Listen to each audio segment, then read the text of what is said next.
Two undocumented teenagers seeking to end their pregnancies in the face of opposition from the Trump administration appear on track to obtain abortions without intervention from a federal appeals court. The administration's new policy of refusing to facilitate abortions for pregnant minors in U.S. custody seemed to be headed to the Supreme Court early this week, with its politically volatile mix of questions involving abortion rights and illegal immigration. Instead, Justice Department lawyers said Tuesday that they had just obtained the birth certificate of one of the pregnant teens at the center of the challenge. She is not a 17-year-old minor, the government said, but an adult at 19.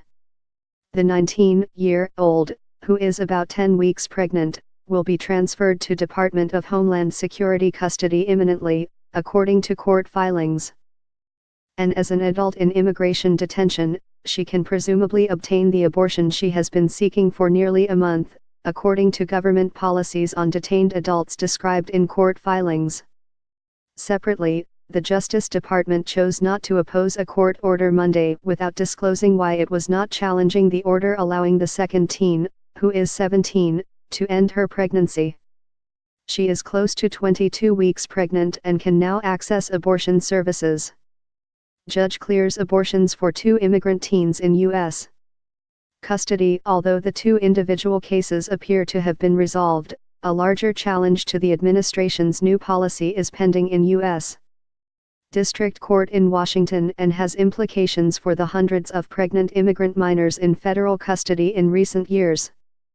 That broader challenge was initially filed by a Central American teenager who terminated her pregnancy in October after a favorable ruling from the full U.S. Court of Appeals for the D.C. Circuit. A separate administration request is pending at the Supreme Court to vacate the D.C. Circuit's judgment from October.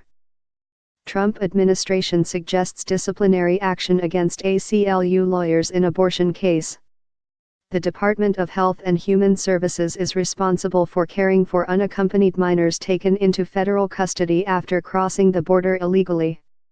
Since March, the agency's Office of Refugee Resettlement has prohibited federally funded shelters housing the minors from taking any action that facilitates an abortion without sign-off from the director.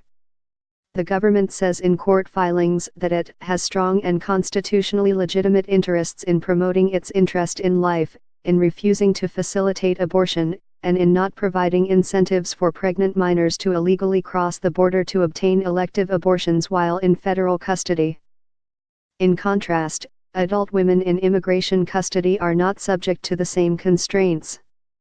The government arranges and pays for transportation for such procedures, according to court filings. Lawyers with the American Civil Liberties Union say the administration's new policy imposes an undue burden on the constitutional right of teens in custody to choose to end their pregnancies and that the Trump administration is essentially vetoing that right. Unaccompanied immigrant minors have a particular need for reproductive care, according to the ACLU, because a high number are victims of sexual assault immediately before, during and after they cross the border.